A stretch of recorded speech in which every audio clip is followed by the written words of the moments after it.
నమస్తే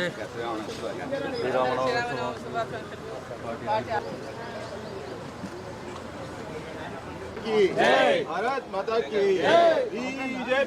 जय बीजेपी नरेंद्र मोदी गारी नायकत्వం नरेंद्र मोदी गारी नायकत्వం भारत माता की भारत माता की जय बीजेपी जेपी नड्डा गारी नायकत्వం डीकेआर नम्मा गारी नायकत्వం కొద్ది గ్యాప్ ఏంటి మేడం भारत माता की जय भारत माता की जय अमर रहे मुखर्जी अमर रहे दीनदयाल जी భారతీయ జనతా పార్టీ రోజు రోజుకు బలపడుతున్నటువంటి విషయాలను ప్రజలకు చేస్తున్నటువంటి అభివృద్ధి పనులను భారతీయ జనతా పార్టీ యొక్క సేవా దృక్పథాన్ని ఈరోజు దేశవ్యాప్తంగా ప్రజలు భారతీయ జనతా పార్టీని మూడవసారి నరేంద్ర మోదీ గారిని ప్రధానమంత్రిగా ఎన్నుకున్నటువంటి నేపథ్యంలో ప్రతి రాష్ట్రంలో కూడా భారతీయ జనతా పార్టీ బలపడుతున్నటువంటి నేపథ్యంలో మన తెలంగాణలో కూడా ఈ యొక్క కార్యక్రమాలను పెద్ద ఎత్తున క్షేత్రస్థాయికి తీసుకెళ్ళి మరి ఇంకా బలోపేతం చేసుకుంటూ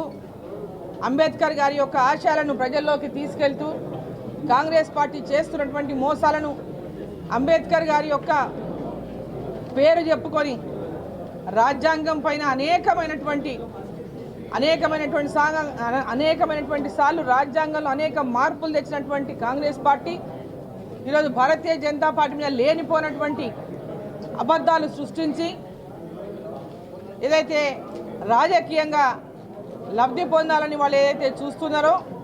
ఈరోజు దేశవ్యాప్తంగా ఉన్నటువంటి ప్రజలు ఈరోజు అంబేద్కర్ గారిని ఏ విధంగా నాడు కాంగ్రెస్ పార్టీ అవమానించిందో వారు బ్రతుకున్నప్పుడు వారిని ఏ విధంగా వారు పార్లమెంటుకు పోటీ చేస్తే ఓడించడానికి ప్రయత్నించిందో ఇవన్నీ విషయాలు అనేక విషయాలను ప్రజల్లోకి తీసుకెళ్లి వక్ఫ్ బిల్లుని పార్లమెంట్లో పాస్ అయిన సందర్భంగా పాస్ చేయించిన సందర్భంగా ఇక్కడ అనేక అపోహలు సృష్టించేటటువంటి ప్రయత్నం ఏదైతే కాంగ్రెస్ పార్టీ ఇతర పార్టీలు చేస్తున్నాయో ఆ విషయంలో కూడా స్పష్టంగా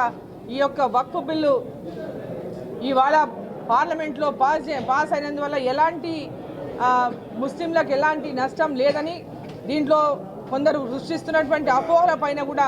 పెద్ద ఎత్తున ప్రజల లోపల అవగాహన కలిగించినటువంటి విధంగా కూడా తీసుకెళ్ళడం జరుగుతుంది. మరి అంబేద్కర్ గారి యొక్క స్ఫూర్తితో మరి వారి గురించి కూడా ప్రతి గ్రామంలో ప్రతి ఒక్క మండల కేంద్రాల్లో కూడా అందరికీ అవగాహన కల్పించే విధంగా అనేక విషయాలను మన దృష్టికి తీసుకెళ్లేటటువంటి విధంగా కూడా ఈ కార్యక్రమాలు కొనసాగుతాయి.